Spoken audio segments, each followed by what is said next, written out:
I first heard of Rabbi Gross when I was yet a student in the yeshiva.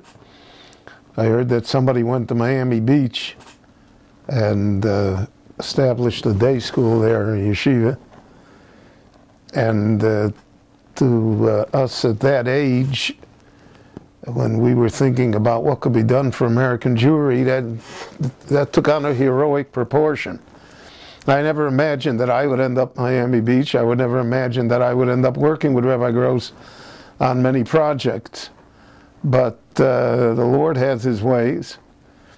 And I remember a few things that are unique to him. Number one, he was a master fundraiser.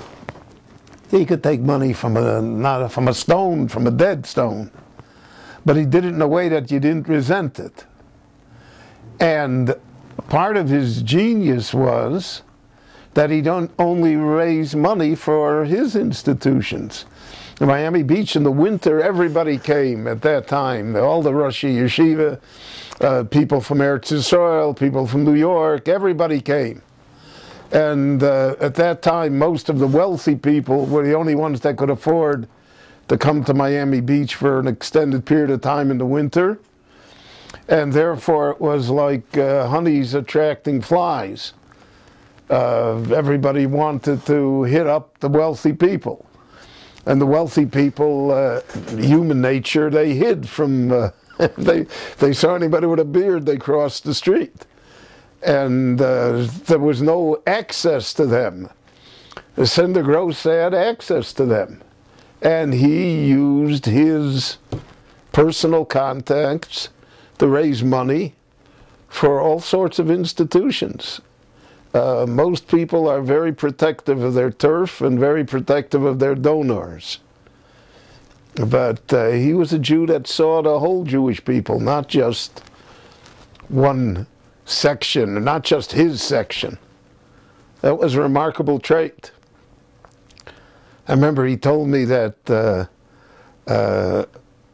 before I went to the land of Israel for the first time, so he said, I'll tell you a story when I went there to Israel for the first time. He went in 1948, right after the Medina started.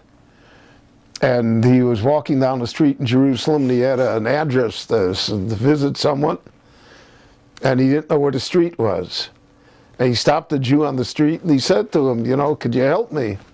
I'm looking for this and this address. And the man looked at him and he said, you know, there are 200,000 Jews in Jerusalem and you have to stop me? So that was his introduction to how it works. But he had the uncanny ability to judge people correctly almost at first glance. I remember he told me about a certain person. He said, he's going to make you trouble. Watch out for him. I was very new in the rabbinate then, and I was, you know, every new rabbi feels that he knows everything. So I pretty much disregarded his words until they proved to be 100% correct. He was a very, very good judge of people. He was very magnanimous. He shared whatever he had. He had in his wallet a piece of paper that a young man wrote to him. The young man came from a family that was not observant. His parents were not especially keen on his going to the Hebrew Academy in Miami Beach. They wanted him to go to public school or private school. The boy had genius in him, literally genius. And the boy had an inner drive towards Judaism and towards Torah. And so he enrolled in the Hebrew Academy, but his parents didn't pay tuition. And Rabbi Gross paid the tuition out of his own pocket for years. I don't think anybody knew about it. But the boy wrote Rabbi Gross a letter, well, because the boy discovered that his parents weren't going to pay. I guess they paid maybe in 4th grade and 5th grade, and came to 6th and came to the middle school, and the tuition was higher, they weren't going to pay it. And because of that, he was going to go to public school. So he wrote a letter to Rabbi Gross, and he said, I want to thank you for what you did for me, etc., etc. I know that I'm not going to be able to continue, even though I want to continue. But I want to thank you. I mean, that a 5th grade student would write a letter of thanks. So he took the letter out of his pocket. He told me that he paid for 6th, 7th, and 8th grade until this student graduated from the Hebrew Academy. And in his own inimitable fashion, he said to me, I'm going to show this letter in heaven.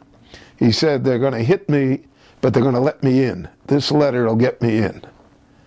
And it was remarkable. He paid for a student out of his own pocket. I don't know how many principals ever did that. And he was not a money man, Rabbi Gross. You know, millions of dollars went through his hands in building the academy and everything, but very little stuck, so to speak. And he had that quality that he recognized talent. This young man today is one of the leading rabbis in the Jewish world. I don't know if the young man himself even today knows who paid for him, or how he happened to finally stay in the school. But to me, that was a remarkable thing. We worked together on the Masifta in Miami Beach on the high school. So the high school, the Hebrew Academy, had some money, had some balabatim. The Masifta had very few. It had a very, very limited budget. So we had only 2 full-time teachers, plus the English staff. But if you have a high school, you needed more. So I taught every day, and I taught pro bono, free, and Rabbi Gross ran it free. So you had the 2 major expenses were covered because of the fact that no one charged any money. And he had tremendous love for the Masiftim, because correctly he estimated that even though there were only 25 or 30 boys at any one time in the Masifta, those 25, 30 good and great things would come from them. And time has proven him correct. Now you look at Miami Beach today, it's got so many high schools and so many day schools, but it's all because of him, because he was the basis for it all. I mean, whatever came later came, so to speak, on his back, on his shoulders.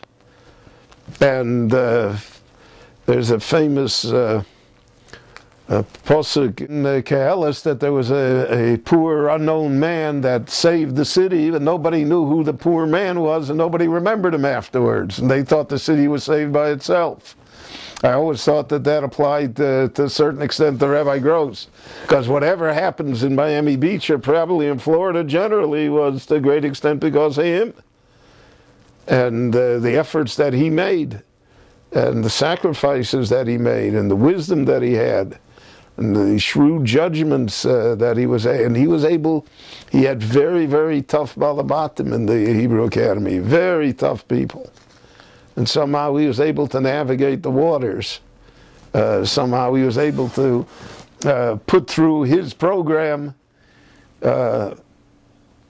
almost in a way that people were unaware of what was happening. And the Academy was the bulwark for all Jewish life in Miami Beach. Was the bulwark for everything positive that ever happened in Miami Beach. And I also remember we used to go visit people to collect money for the academy or for the yeshiva. So his reputation was such, we went in once to see a very wealthy banker, and the moment he saw Rabbi Gross come in, he took his wallet out and put it on the table. He said, take whatever you want, I don't have time for you. I really saw in Rabbi Gross the same thing that I saw in the Panovich Rav, that people liked to give him money.